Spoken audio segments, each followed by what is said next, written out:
All right, here we go once again with the South Bend gang map after another shooting in South Bend, and I'll show you right where it happened.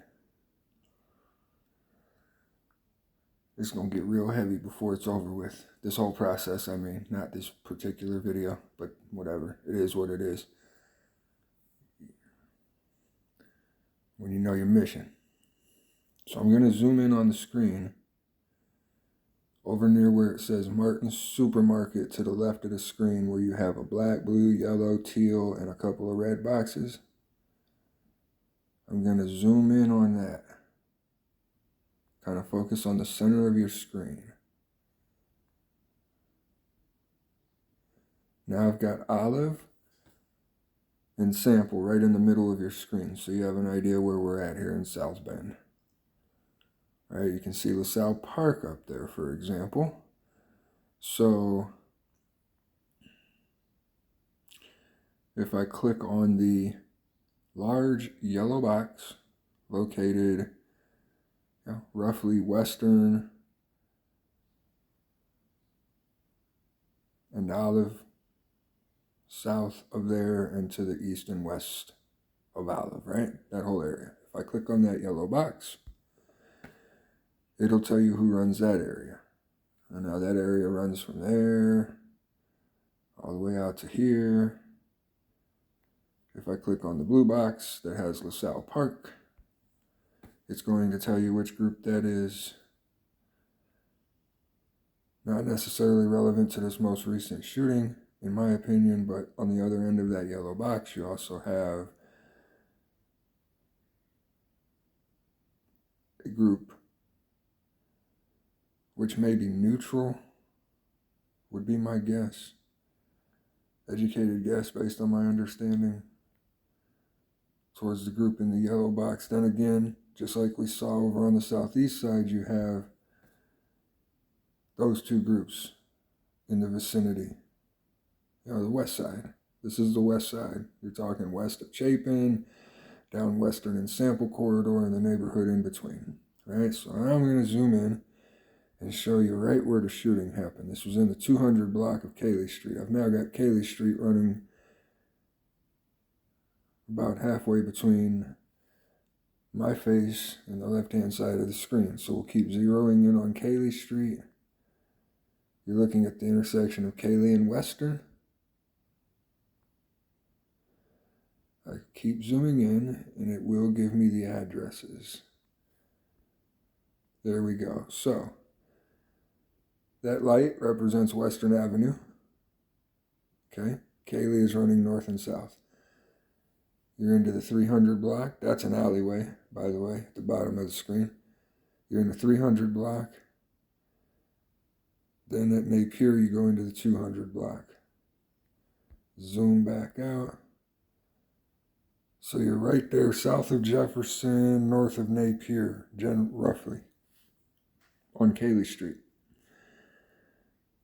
Keep zooming out, and as we see, just as it was the case on the southeast side 2 weekends ago now, you have a situation where you have shootings happening in one group's area where you have a tight boundary with another group. You have a group that's, I would say, a little more under the old school act when it comes to these things, and a group who, by definition, is not homegrown or organic. Just everything's exactly the same as we saw on the southeast side.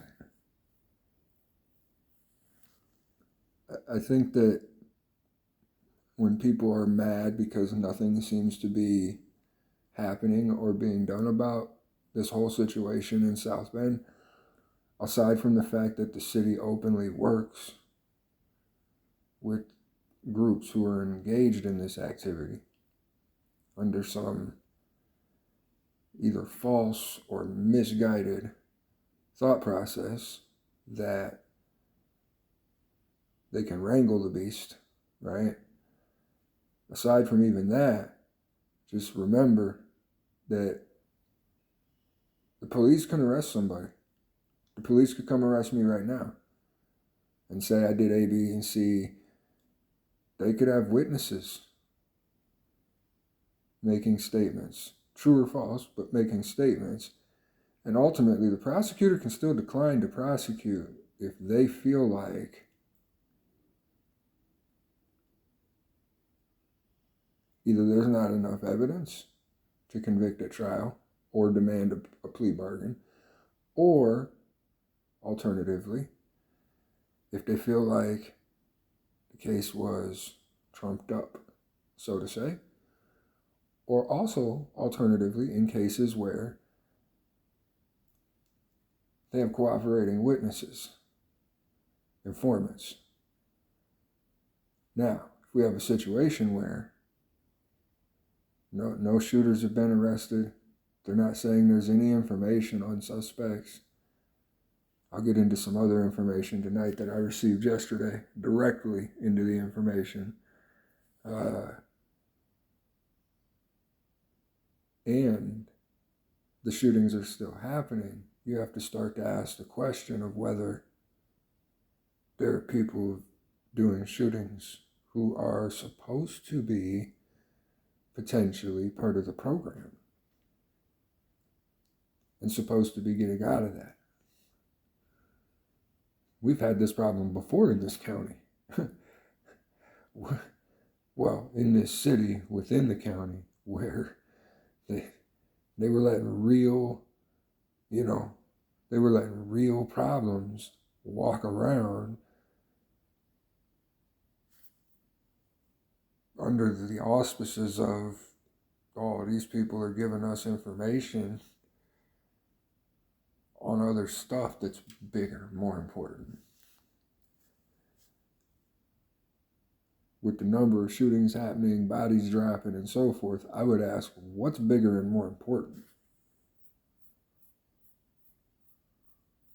But I would suggest to people as well, yes, there's a healthy, I will tell you firsthand, and I can validate this with my own experiences. There are issues with the South Bend Police Department. There's still issues over there. I'm not going to sit here and act like there aren't. Having said that, I believe now that even based on things prior to when the GBI came into place, I believe that more of our ire should be directed towards the prosecutor's office. Kenneth Cotter, the St. Joseph County prosecutor, whether he has ever received one dime or not through any funding that came through George Soros organizations, because I don't know whether he has or not. But whether he has or not, he is a cut from the mold George Soros prosecutor, like you've heard about for years. And the city of South Bend looks the way it does because of him.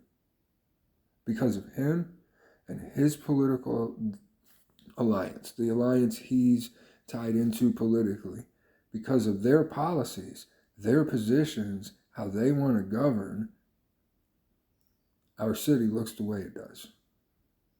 With shootings like this happening on a regular basis, and they never happen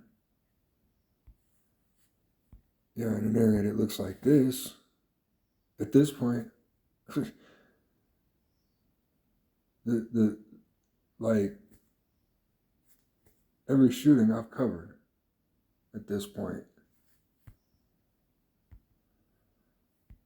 has been in some place that looked like that. Oh, they say the truth is to die for. If that's the case, I should probably pray for divine protection, because I'm telling you the truth. I'm showing you the truth, right? This is the definition of speaking truth to power. And what I'm telling power is what you're doing ain't working. And there comes a point where if you keep doing something that's not working, when everybody can see with their own eyes that it's not working, where people go, okay, no, it is working. He was right. Crazy dude was right again. You're doing it because it is working. It's working the way you want it to work. It's doing what you want it to do. You see what I'm saying? So, I mean, that's my message to power. And I understand exactly what that means to send that message because I understand, obviously, who power works with. That's fine. Like, whatever. Because the truth has to be told. And it can't come from some soft-spoken, mealy-mouthed, corrupt politician or disgraced former cop or whatever else. It's got to come from people who have credibility. And the problem is, Isaac Hunt had credibility, and he got very heavily aced out of the process because he said he brought up some of the same concerns I'm bringing up now in the beginning when they were forming this program. And people like that, their voice always gets aced out. If I hadn't already gotten kicked out of my vocal, these videos would have done it for sure. But I did, and I know now. I know Kathy. I'll let you know later. I know now why I got pulled out of that group. See, I go and do the digging and get the information. I know now why I was kicked out of that group. And it was very bogus. It was very bogus. And with an administrator in that group, a person in an administrative role in that group being an elected official in St. Joe County, that constitutes a First Amendment violation by the government itself, one. Two, it demonstrates that we're in a fascist situation in this country where whether it's at the federal, state, or local level doesn't matter. When the government works with private corporations to do things that the government is not constitutionally allowed to do that are mutually beneficial to the corporation and the government, that's fascism. That's fascism. We're in a fascist situation in this country. So no, I ain't here to confront gangs. I ain't here to confront the police department, none of that. I'm here to confront fascism. The left says they are, but they support people who implement it. And I've opposed it in the past when it was people that you might have thought I was more supportive of politically who were doing it. I couldn't stand George W. Bush. Facebook was created on George W. Bush's watch, by the way. We'll get into that at a later time. Time to get to work. Be safe, be good to each other, be good to yourselves.